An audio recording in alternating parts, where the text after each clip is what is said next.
नमस्कार मंडळी, आज आपण इथे फारसे झंझट न करता अगदी साध्या सोप्या पद्धतीने झटपट अशी मऊ खुसखुशीत तोंडात टाकतात विरघळणारी अशी तिळाची वडी केलेली आहे। अतिशय चविष्ट अशी ही वडी होते, अगदी मऊ होते आणि पटकन तोंडात टाकल्यावर विरघळते। बघू शकता तुम्ही, मस्त अशी वडी तयार झालेली आहे।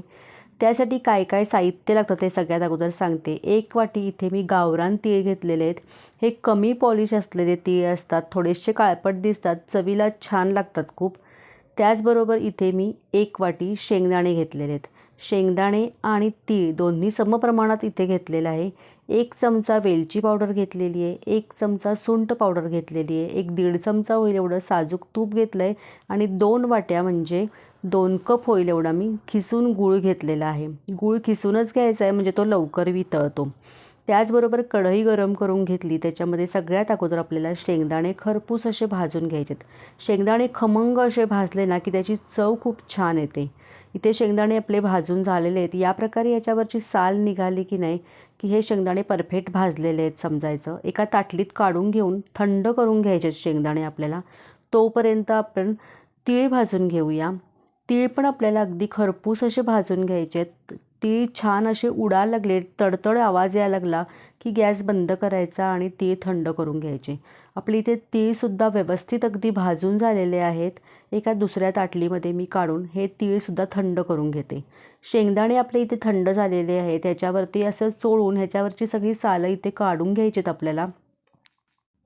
या प्रकारे साल काढून मी इथं तळण्याची जी चाळणी असते नाही का, त्याच्याने हे असं चाळून घेते, म्हणजे सालं सगळी खाली पडतात। किंवा तुम्ही सुपाने पाकडूनसुद्धा घेऊ शकता। मिक्सरच्या जारमध्ये शेंगदाणे घेतलेले आहेत आणि ते मिक्सरमधनं ग्राइंड करून घेते। जाडसर असं हे मिक्सरमधनं मी ग्राइंड करून घेतलेलं आहे आणि त्या एका बाउलमध्ये मी हे भाजलेल्या शेंगदाण्याचा कूट काढून घेतलेला आहे। त्याचबरोबर इथे मिक्सरच्या जारमध्ये मी भाजलेले तीळ घेतलेले आहेत आणि 1 चमचा तीळ मी साईडला काढून ठेवलेले आहेत वरती गार्निशिंगसाठी। तीळसुद्धा इथे मी मिक्सरमधनं ग्राइंड करून घेतलेत। जाडसर असं मिक्सरमधनं ग्राइंड करायचं पल्स मोडवरती आणि भाजलेल्या शेंगदाण्याच्या कुटामध्येच मी तिळाचा कूट मिक्स करून घेतलेला आहे।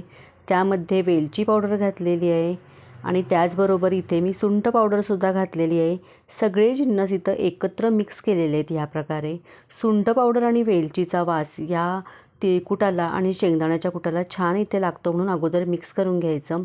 त्यानंतर इथे एक थाळी घेतलेली आहे आणि त्याच्यावरती अर्धा चमचा तूप घालून तुपाने या थाळीला मी ग्रीस करून घेते आहे। कारण जेव्हा आपण वडीचं मिश्रण घालतो तेव्हा ते गरम असतं आणि त्यावेळेमध्ये जास्त वेळ न घालता झटपट हे मिश्रण आपल्याला त्याच्यावरती पसरवता येतं। त्यानंतर पुन्हा कढई गरम करून घेतलेली आहे, त्याच्यामध्ये मी इथे 1 चमचा साजूक तूप घातलेलं आहे आणि तुपामध्ये आपल्याला इथे गूळ सगळा घालायचा आहे। गूळ इथे किसलेला घातल्यामुळे काय होतं की गूळ लवकर विरघळतो। गॅसची फ्लेम इथे स्लो ठेवायची आणि स्लो फ्लेमवरती आपल्याला हा गूळ फक्त वितळून घ्यायचा आहे, फारसा काहीही करायचं नाही आहे। गॅसची फ्लेम स्लो ठेवायची आहे आणि सतत हलवत राहायचं आहे। गॅसची फ्लेम जर तुम्ही मोठी केली आणि जर गूळ वितळून घेतला तर तो पटकन घट्टसर होतो, दगडासारखा होतो काही वेळेला आणि आपली वडी अगदी कडक होते। आता मी स्लो गॅसवरती असे छान बुडबुडे यायला लागलेत बघा, इतकाच आपल्याला गूळ फक्त वितळून घ्यायचा आहे। लगेच त्याच्यामध्ये आपण भाजलेल्या शेंगदाण्याचा आणि तिळाचा कूट इथे घालायचा आहे आणि हे सगळे जिन्नस मिक्स करून घ्यायचेत। गूळ वितळल्याबरोबर आपण हे सगळे जिन्नस घातलेले आहेत। आपल्याला इथे कुठलाही पाक करायचा नाही आहे। या प्रकारे तुम्ही बघू शकता हे सगळं व्यवस्थित मिक्स करून घेतलं, छान असा गोळा तयार झालेला आहे आणि फारसा वेळ लागत नाही, 1-2 मिनटं मी अजून हे परतून घेणार आहे फक्त। आता तुम्ही बघू शकता की कढईला अजिबात हे चिकटलेलं नाही, कढईला हे सोडायला सुरुवात झालेली आहे। आता जेवढं 1 पाव चमचा तूप माझ्याकडे अजून उरलं होतं, ते पाव चमचा सगळं तूप ह्याच्यामध्ये घालायचं, म्हणजे काय होतं की वडीला एक चकाकी छान येते आपल्या। आणि हे पुन्हा मिक्स करून घ्यायचं। तुम्ही बघू शकता आता पूर्णपणे पॅनला हे सोडत आहे, अजिबात चिकटत नाही आहे कुठे, मस्त असा हा गोळा तयार झालेला आहे। गॅस बंद करायचा आहे आणि लगेचच हे मिश्रण ताटलीमध्ये काढून घ्यायचं आहे। आपण जे तूप लावून ठेवलेलं आहे ताटलीला, त्या ताटलीमध्ये काढून या प्रकारे सगळीकडे स्प्रेड करून घ्यायचं आहे, व्यवस्थित पसरायचं आहे। तुम्ही वाटीला तूप लावूनसुद्धा व्यवस्थित पसरून घेऊ शकता किंवा या प्रकारे उलथण्यालासुद्धा तूप लावून करू शकता। वरतून हे भाजलेले जे आपण तीळ ठेवलेले ते गार्निशिंगसाठी वरतून घालायचे आणि या प्रकारे पुन्हा प्रेस करून घ्यायचं. एकसारखी छान अशी लेबल करून घेतलेली आहे, तुम्ही बघू शकता. आणि त्यानंतर लगेचच सुरीने मी इथे या वड्या काढून घेते आहे. आत्ता इथे मार्क करून ठेवले म्हणजे नंतर लगेच थंड झाल्यानंतर ह्या वड्या व्यवस्थित निघतात, नाहीतर ते नंतर लगेचच मिश्रण घट्ट होतं आणि वड्या आपल्या व्यवस्थित त्या आकारामध्ये निघत नाहीत. लगेच इथे वड्या पाडून घेतलेल्या आहेत, तुम्ही बघू शकता. त्यानंतर ह्या वड्या पूर्णपणे थंड करून घेतलेल्या आहेत. तुम्ही बघू शकता एक 10च मिनटं झाली असतील. या वड्या मी लगेचच इथे काढून बघते आहे. लगेचच या वड्या निघतात, म्हणजे फारसा वेळ लागत नाही वड्या निघण्यासाठी. या प्रकारे मस्त अशी ही वडी निघालेली तुम्ही बघू शकता. आता यासारख्याच मी सगळ्या वड्या इथे काढून घेते आहे.